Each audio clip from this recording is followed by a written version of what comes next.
Bismillahirrahmanirrahim. Assalamualaikum warahmatullahi wabarakatuh.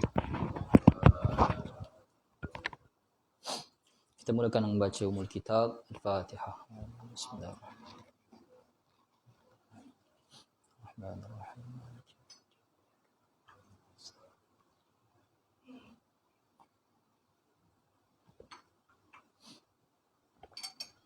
Shiratal maghdubi alaihim.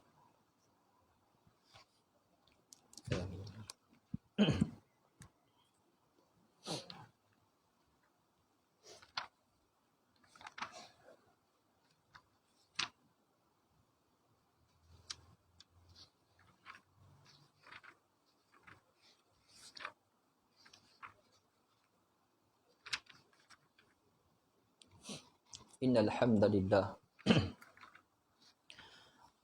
nahmaduhu wa nasta'inuhu wa nastaghfiruh wa nu'minu bihi wa na'udzu billahi min shururi anfusina wa min sayyiati a'malina. Man yahdihillahu fala mudilla lahu wa man yudlilhu fala hadiya lahu. Asyhadu an la ilaha illallah wahdahu la syarika lah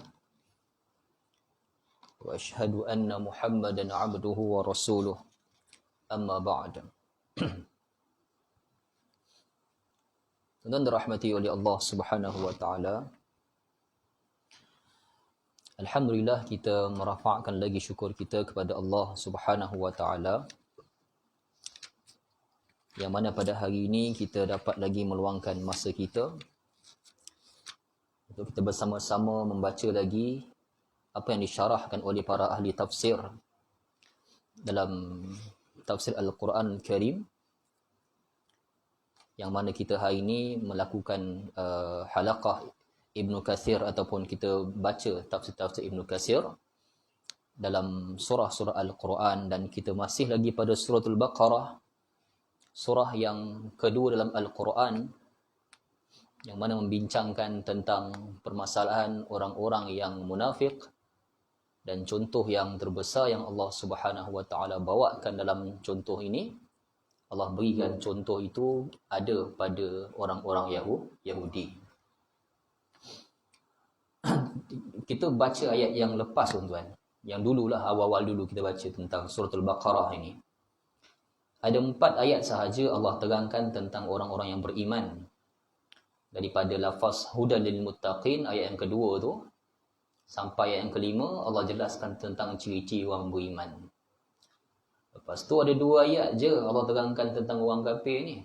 Allah sebut innal ladzina kafaru sawa'un 'alaihim anzartahum am lam tunzirhum la yu'minun.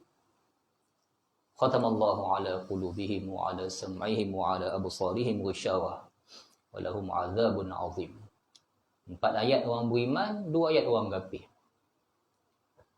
Daripada ayat nombor 6 sampai ayat yang ke-20, Allah terangkan tentang beberapa contoh orang-orang munafik. Kan? Mula ayat dia, wa minan nas may yaqulu amanna billahi wal yawmil akhir wa ma hum bimu'minin. Ada orang yang depan kau dia kata dia beriman, belakang kau dia kufur. Allah huraikan sampai ayat yang kedua, yang ke-20. Tapi contoh perangai orang tu sampai ayat ni, sampai ayat 89 ni. Dan kita, tuan-tuan, dalam surah Al-Quran ni ada surah yang spesifik. Nama surah pun munafik. Ayat-ayat dia pun cerita tentang orang munafik. Surah apa kan? Surah Al-Munafiqun kan? Orang-orang munafik. Daripada ayat awal sampai ayat ke-11, cerita tentang orang munafik. Adakah surah Al-Muslimun dalam Quran? Tak ada. Lepas tu, tuan-tuan, kita ada satu lagi surah yang dalam Al-Quran yang juga menceritakan hampir banyak ayat daripada keseluruhan surah tu, dia menceritakan tentang ciri-ciri yang lebih banyak sifat orang-orang munafik, iaitu surah Al-Bara'ah. Surah apa dengan Bara'ah ni? Tentang surah Al-Bara'ah. Bara'ah, tentang surah Bara'ah kan? Sebagian ahli tafsir sebut Bara'ah, ada dalil lah, hadis Nabi yang menyebut tentang Bara'ah kan. Di surah Bara'ah ni ialah surah Taubah. Surah At-Taubah, bara'atun minallah. Ayat depannya ialah bara'atun minallah. Surah satu-satunya surah yang tanpa lafaz bismillah. Surah Al-Bara'ah juga menghimpunkan berpuluh-puluh ayat lagi tentang orang-orang munafik.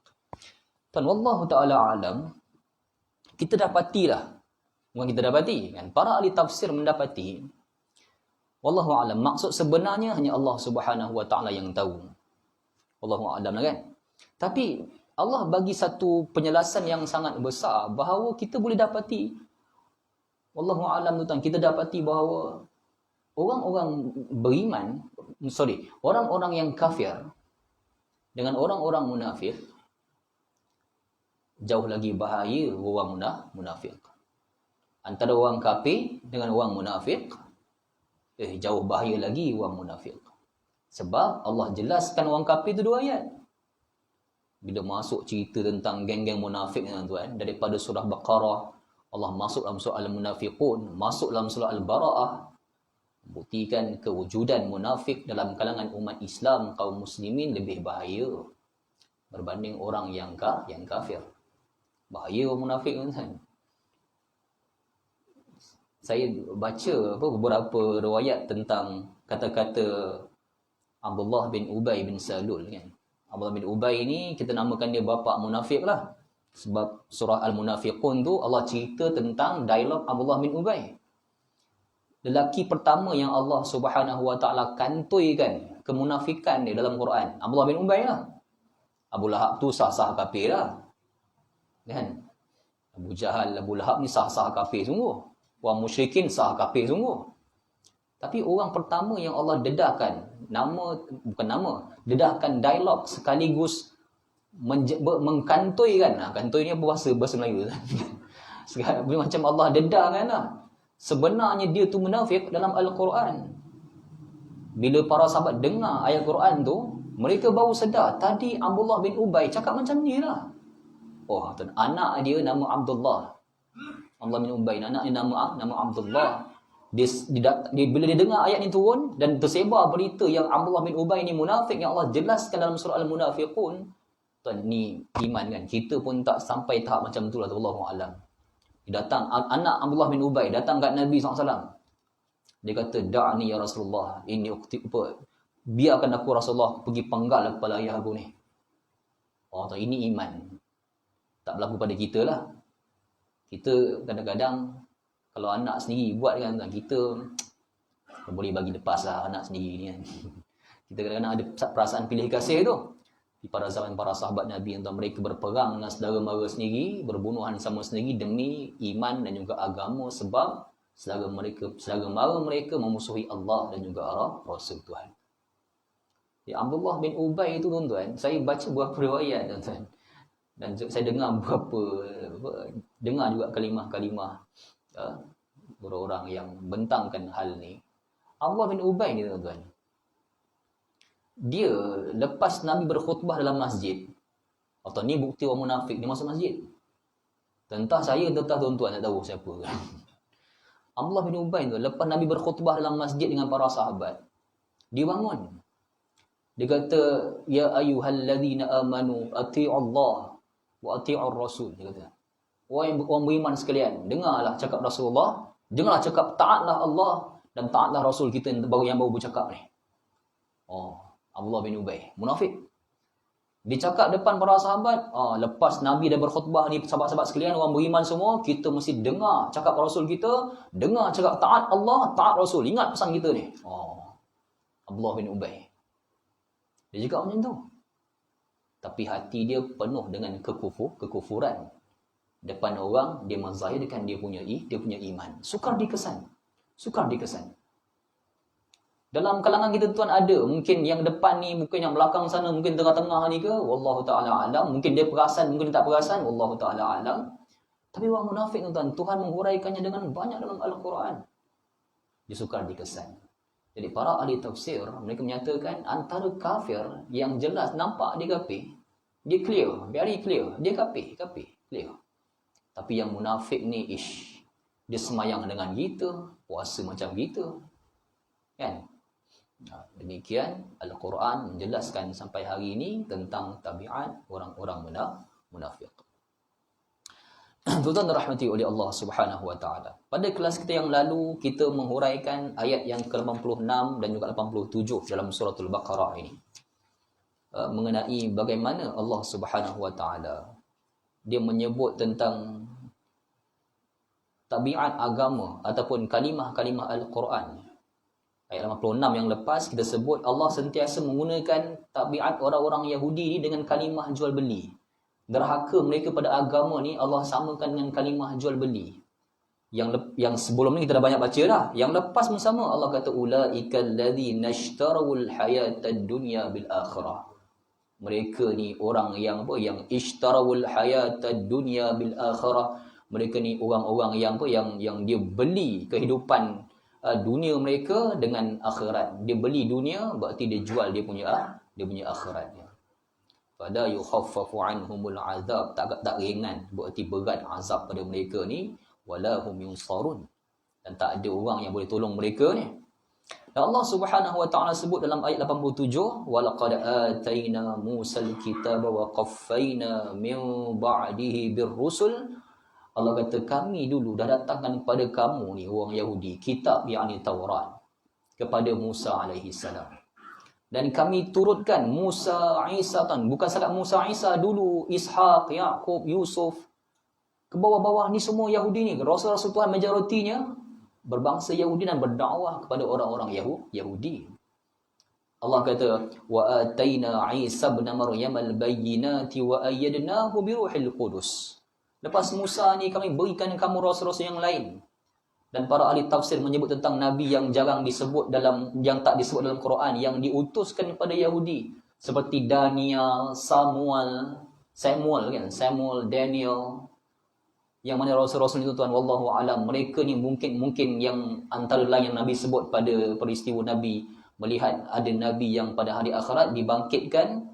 Wan nabiyyu laisa ma'ahu ahad, ada nabi yang dibangkitkan tanpa seorang pun pengikut. Mungkin sebab mereka ni dibunuh oleh Yahudi setelah dilantik oleh menjadi rasul oleh Allah Taala. Wa ayyadnahu bi ruhil qudus, Allah utuskan rasul-rasul yang ramai kepada mereka dan Allah kuatkan dengan utusan Ruhil Qudus.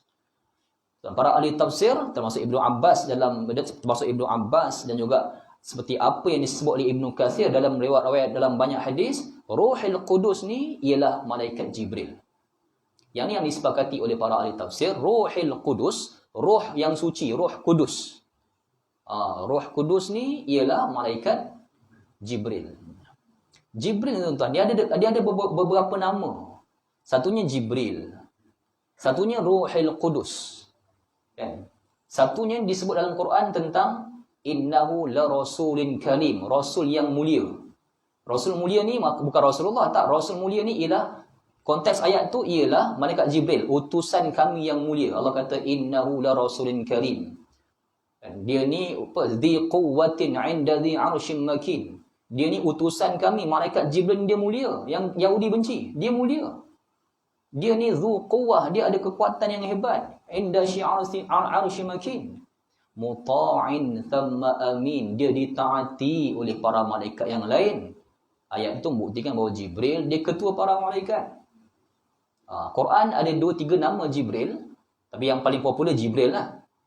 Dan dalam Injil nama Jibril ni wallahu alam disebut sebagai Namus. Namus. Kalau tuan-tuan ingat dulu saya pernah sebut dalam hadis Bukhari yang agak panjang tentang wahyu yang pertama. Bila Nabi dah masuk Gua Hira, dah dapat wahyu Iqra bismi rabbikal ladzi khalaq. Dan Nabi tak tahu ni makhluk apa Jibril, Nabi tak tahu. Khadijah dia bawa Nabi jumpa dengan pak saudara dia kan. Ataupun saudara dia kata apa, nama dia Waraqah bin Naufal. Bila Nabi cerita tentang peristiwa dia mimpi benda yang sama sampai dia rasa nak naik Gua Hira, nak bersendiri, nak beribadah bersendirian, tiba-tiba jumpa makhluk yang besar, dia kata pada aku Iqra bismi rabbikal ladzi khalaq. Waraqah ni, dia pernah tulis Injil. Dan dia ni pengikut Nabi Allah Isa alaihi salam yang masih lagi hidup. Duduk menyembunyikan iman dalam gua-gua kan, Waraqah. Dia kata, wan namus alladhi nazzalallahu ala Musa wa Isa. Dia kata, Muhammad, kau tahu tak cerita kau ni sama macam cerita Namus yang Allah utuskan kepada Musa dan juga Isa. Sama cerita, namus, dia sebut namus. Tuan-tuan yang muda-muda yang pernah tengok cerita Harry Potter kan, dia pernah sebut Nomus. Nomus ni wallahu a'lam lah. Nomus ni mungkin bahasa Arab, namus tu. Nomus ni mungkin bahasa Hebrew atau bahasa orang-orang Yahudi. Ahli-ahli sihir mereka juga sebut Nomus. Nomus ialah Jibril alaihi salam. Arab sebut ataupun Waraqah sebut namus. Namus, nama lain bagi Jibril alaihi salam. Jadi Ruhul Qudus tu ialah penguat kepada semua Rasul Tuhan, ialah Jibril alaihi salam. Afakullama ini ayat yang lepas kita telah baca. Tuan-tuan yang nak mendengar lagi dia punya tafsir, mungkin tuan-tuan boleh tanya pada yang hadir pada kelas yang lalu. Baik, tuan-tuan dirahmati oleh Allah. Kali ini Allah Subhanahu Wa Taala masuk pada ayat yang ke-88. InsyaAllah saya baca, kita sama-sama tuan-tuan ikut supaya kita boleh dapat menghayati lebih pada ayat ini. A'udzu billahi minasy syaithanir rajim. Wa qalu qulubuna ghulf bal la'anahumullahu bikufrihim faqalilan ma yu'minun.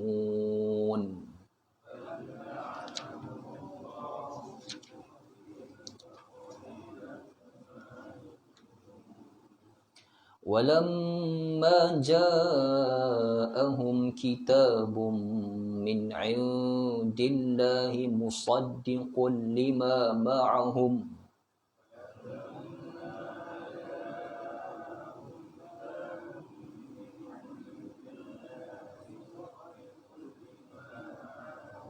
وَكَانُوا مِنْ قَبْلُ يَسْتَفْتِحُونَ عَلَى الَّذِينَ كَفَرُوا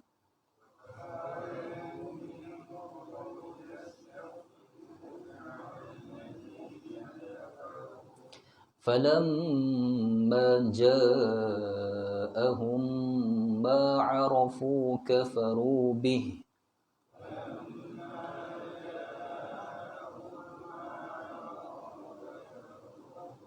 فَلَعْنَةُ اللَّهِ عَلَى الْكَافِرِينَ.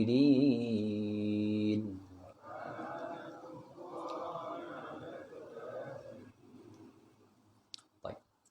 Maksudnya, dan mereka berkata, hati kami tertutup. Qulubuna ghuluf, hati kami tertutup. Bal la'anahumullahu bikufrihim, tetapi sebenarnya Allah telah mengutuk dan melaknat kekufuran mereka.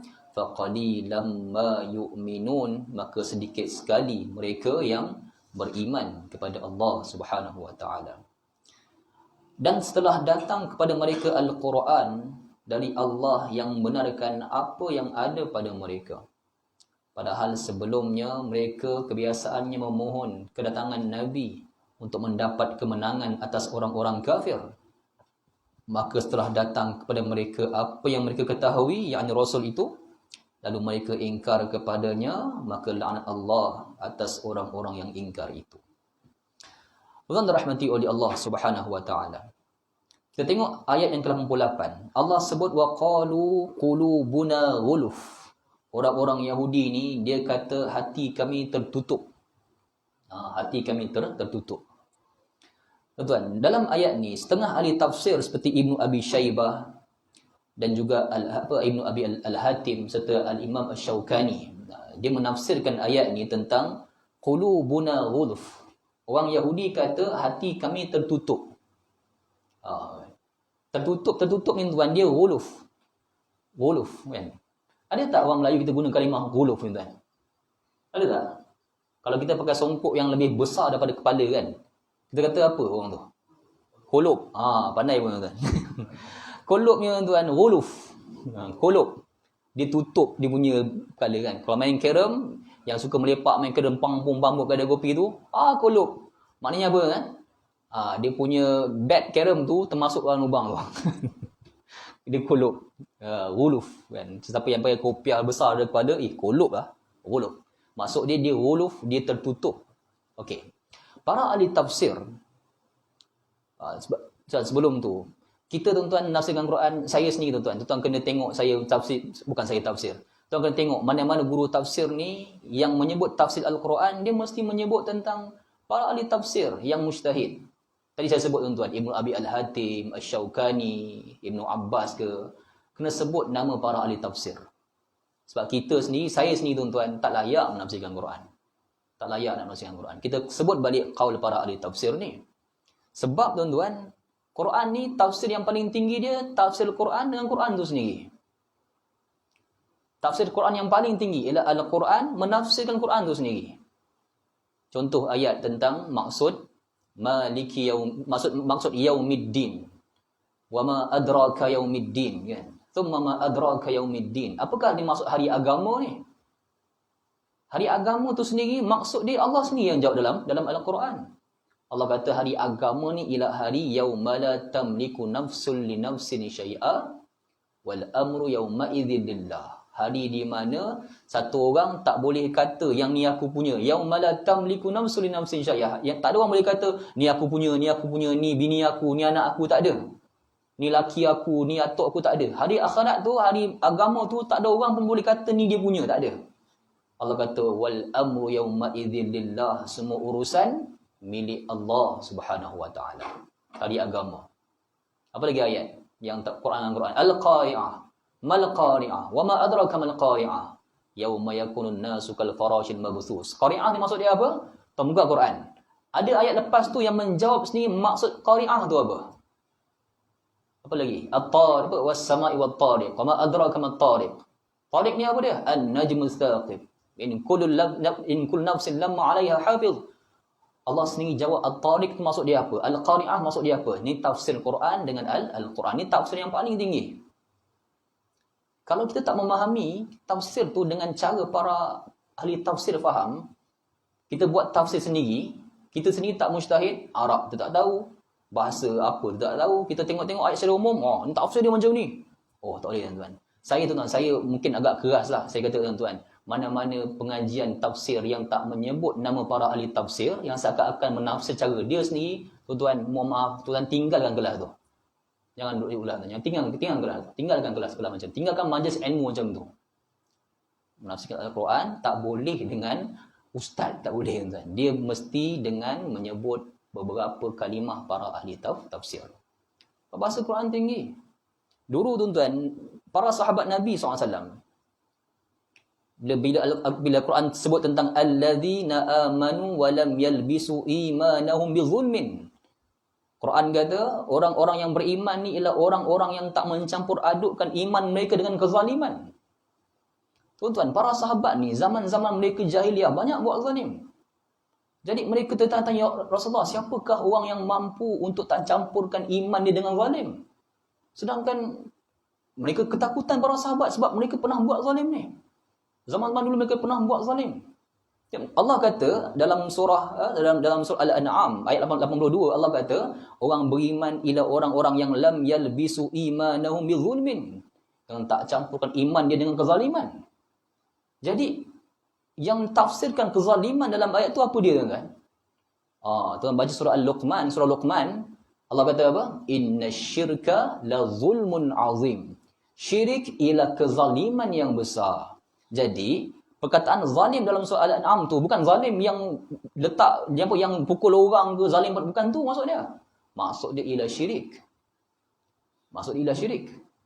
Kan? Jadi tuan-tuan nampak fungsi Quran tu sendiri menafsirkan Al-Quran. Kemudian kita ada tafsir Quran, kalau tak ada Quran yang menafsirkan Quran, kita akan pergi kepada hadis-hadis Nabi SAW.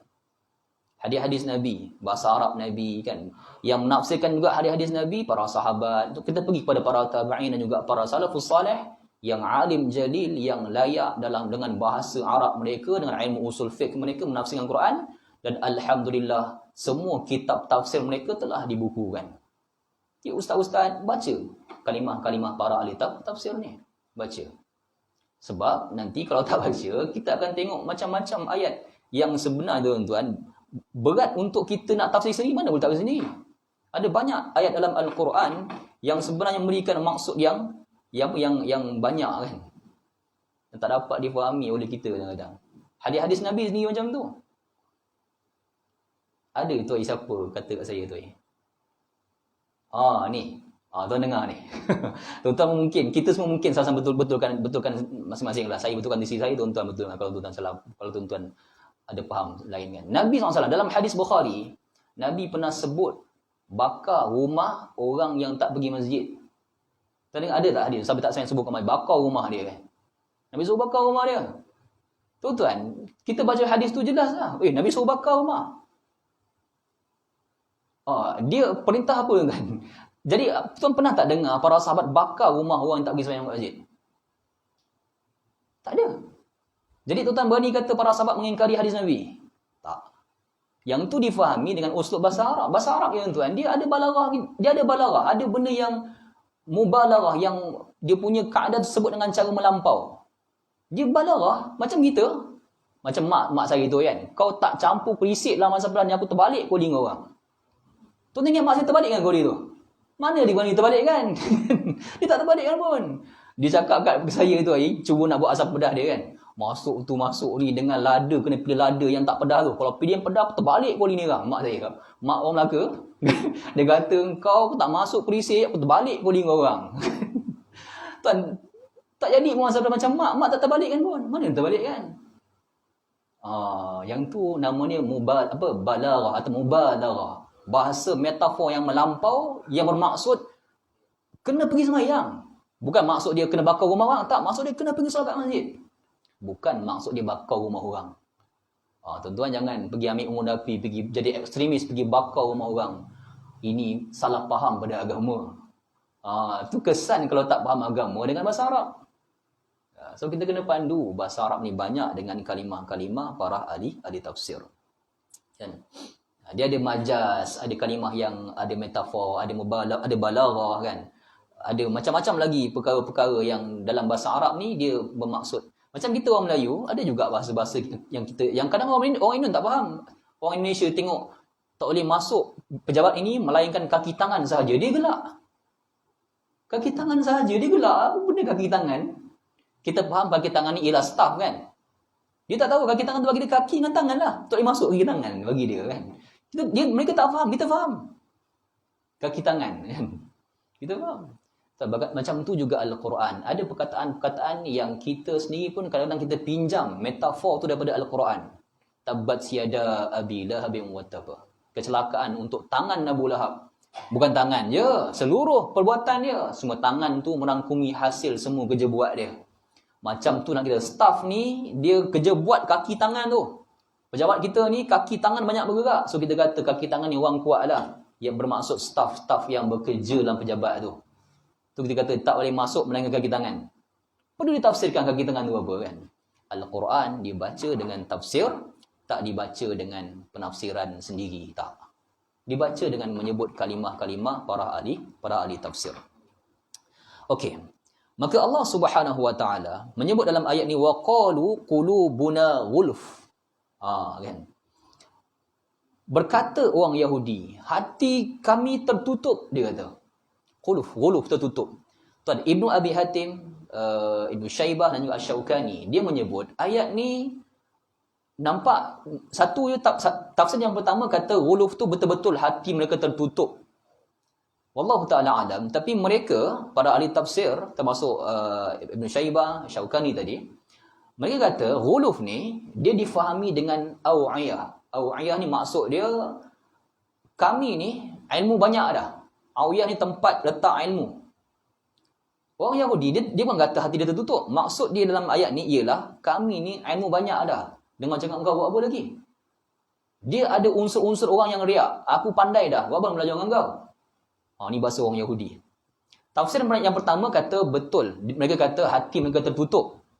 Wallahu alam. Tapi para ahli tafsir menyatakan ijtihad mereka ayat ini dia ada maksud yang lain sebab Yahudi memang sebab ada hadis yang menyebut orang Yahudi dia sebut kepada nabi-nabi mereka tentang kami pandai daripada engkau. Merujuk pada orang-orang Yahudi pada zaman Rasulullah SAW yang dia mengherdik para sahabat, kami lagi dapat tahu tentang agama ni, Taurat kami, Injil kami jauh daripada engkau. Kau baru sekarang dapat tahu Quran. Nak belagak, kami penuh dah ilmu. Itu maksud dia. Dia kata waqalu qulubuna ghulf, hati kami dah banyak ilmu dah. Itu tafsir yang kedua. Ada juga menyatakan betul, mereka kata hati mereka tertutup, berarti dah tak mau dengar apa. Yang kedua kata hati mereka dah penuh dengan ilmu, banyak dengar cakap korang buat apa lagi. Disebabkan riak dengan perkara tu tuan. Yang ayat ni umum dia bermaksud kita umat Islam dan sesiapa pun yang mendengar kuliah ni, kita perlu ada sedikit ketawadukan dengan keilmuan yang mungkin kita ada. Sebenarnya ilmu yang kita belajar sampai pangkat apa sekalipun tuan, tinggi mana sekalipun, lebay kita, tinggi mana pun ilmu yang kita belajar, dia kena ikut macam peribahasa orang Melayu tu, makin ikut resam padi kan, makin tunduk makin berisi, makin banyak ilmu makin tawaduk, makin banyak ilmu makin rendah diri, bukan makin banyak ilmu makin nak suka bergaduh. Tuan, saya mohon maaf tuan, saya tengok kadang-kadang ahli-ahli agama hari ni kan, suka nak berdebat tuan, suka nak berdebat, sedikit nak ajak debat. Debat pada zaman para salafus salih, memang mereka ingin mencari kebenaran. Debat hari ni tuan-tuan, kadang-kadang dia bukan nak cari kebenaran, dia nak cari kemenangan untuk orang agungkan dia lagi. So, saya rasa kadang-kadang meluat tengok, sikit-sikit ajak debat. Perdebatan tu memang perlu, memang agama anjurkan. Tapi dengan konteks yang betul. Bukanlah tiba-tiba nak ajak debat. Jadi kita orang bawah ni, kalau orang agama pun bergaduh tuan, kita yang bawah ni apatah lagi. Dan kalau ustaz pun tunjukkan akhlak asyik nak berdebat, nak lawan hujah, sanggah hujah tu, dia macam dah tak sama dengan apa tujuan Quran suruh berdebat dalam Quran tu. Tak sama. Imam Syafi'i, dia berdebat mengharapkan kebenaran lebih daripada lisan orang tu sendiri. Dia nak tahu kebenaran. Hari ni orang berdebat nak kejar follower je, bukan nak cek benar pun. Tak. Kan? So saya kadang tengok meluat juga, asyik-asyik debat kan. Tak ada keperluan apa sangat. Maka tuan-tuan, Allah Subhanahu wa taala menyebut bal la'anahumullahu bikufrihim faqalilan ma yu'minun. Bila mana orang Yahudi kata hati kami tertutup, kami banyak, ataupun dia kata secara umumnya ayat ni maksud kita orang-orang yang ada ilmu. Tuan-tuan, orang yang ada ilmu jangan pandang rendah ataupun jangan cepat meninggi diri sampai boleh kata aku banyak ada ilmu, nak pergi belajar lagi buat apa? Tak tuan-tuan. Tak. Ikut resam padi tu, makin tunduk makin berisi kan, makin berisi makin tunduk. Macam itulah kita, jangan macam Yahudi yang asyik-asyik bangga diri dia konon banyak sangat dah ilmu.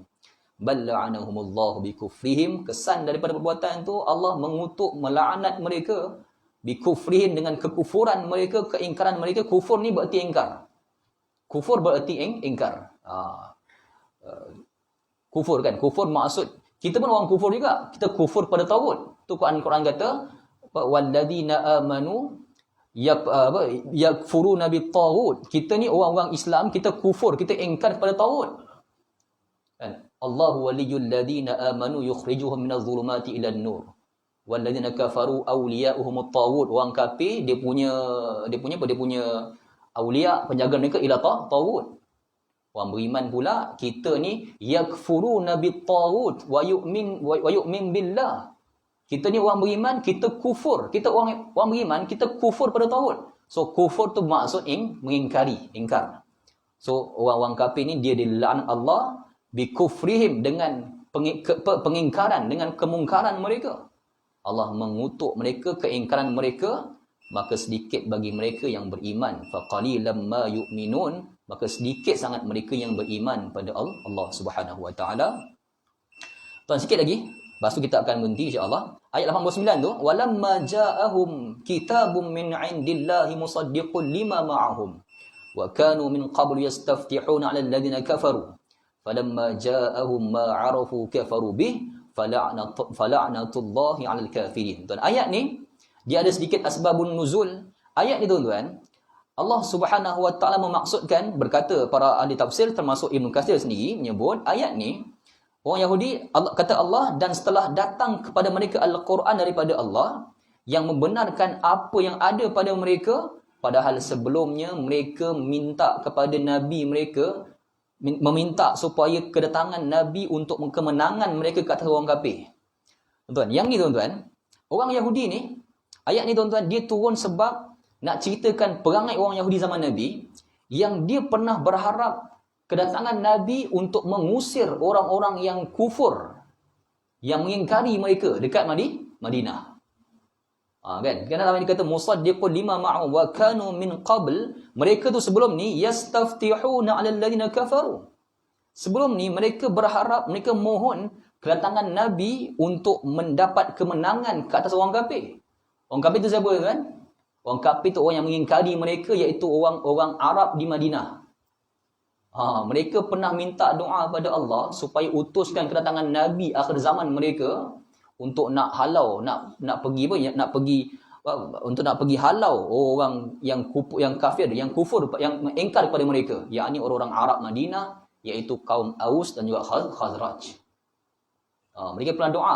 Bahkan dalam doa mereka yang Allah sebut, mereka pernah doa kepada Allah untuk datangkan Nabi bagi menghalau orang Arab Madinah ni. Doa mereka antara yang disebut dalam beberapa riwayat hadis, mereka doa Allahumma ansurna binabiyyikal mab'uts fi akhiriz zaman alladhi najiduna na'tahu fit Taurat. Ni doa orang Yahudi zaman Nabi, zaman Madinah, so, macam mana Yahudi boleh pergi Madinah kan? Mereka di Palestin. Raja besar, cerita yang panjang tu kan. Dia serang Palestin. So Yahudi bertebaran, ada yang lari ke Rom, ada yang lari pergi Parsi, yang lari pergi Yaman, ada juga yang lari pergi Madinah. Lari pergi Madinah. Itu yang mereka bercampur dengan orang Arab Madinah.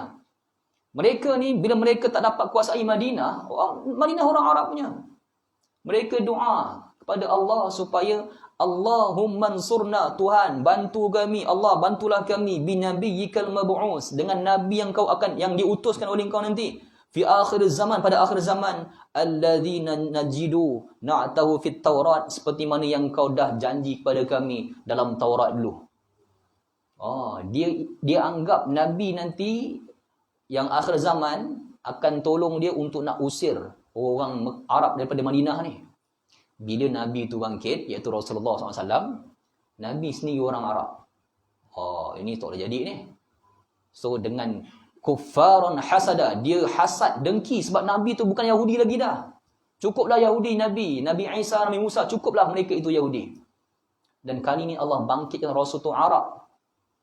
Mereka mengingkari Nabi dalam orang yang Arab ini, iaitu Rasulullah SAW. Dan cita-cita mereka tentang Yahudi ketika itu sangat besar. Mereka nak menakluki semua tempat yang mereka pernah pergi, termasuk Madinah, termasuk Mesir yang mereka pernah pergi. Sebab Mesir ni Nabi Allah Yusuf kan. Yusuf tu ialah anak cucu kepada Ishaq, Yaqub, Yusuf. So Yahudi ni tuan-tuan, dia nak takluki semua tempat yang pernah menjadi sejarah Yahudi dulu. Daripada tuan, sebenarnya bukan Palestin dengan Gaza ya, tak. Dia nak takluki semua Timur Tengah tu. Termasuk Mesir, Madinah sekali. Yahudi punya, sebab tempat-tempat tu semua bagi dia ada kenangan silam mereka dengan datuk nenek moyang mereka. Maka ayat yang 89 ni ialah antara ayat yang Allah turunkan. Mereka berharap wa min qabl yastaftihuna 'ala alladhina kafaru falamma ja'ahum ma 'arafu kafaru bih. Bila mana datang Nabi itu kepada mereka, ma 'arafu, seperti yang mereka tahu, kafaru bih, mereka melaknati, mereka mengingkari Nabi itu, fala'natullahi 'alal kafirin. Dia harap Nabi itu muncul untuk bantu dia. Bila Rasulullah muncul, Rasulullah bangsa Arab, dia Yahudi pula mengingkari balik Rasul itu sendiri. Wallahu ta'ala alam. Kita akan sambung lagi pada ayat seterusnya dalam Quran ni. Tafsir Ibn Katsir. Sallallahu ala Muhammad wa ala alihi wa sahbihi ajma'in. Alhamdulillahirabbil alamin. Bismillahirrahmanirrahim. Alhamdulillahirabbil alamin. Wassalatu wassalamu ala asyrafil anbiya'i wal mursalin wa ala alihi wa sahbihi ajma'in. Ya muallima Ibrahim al-hikmah 'allimna wa ya mufahhima Sulaiman al-hikmah fahimna.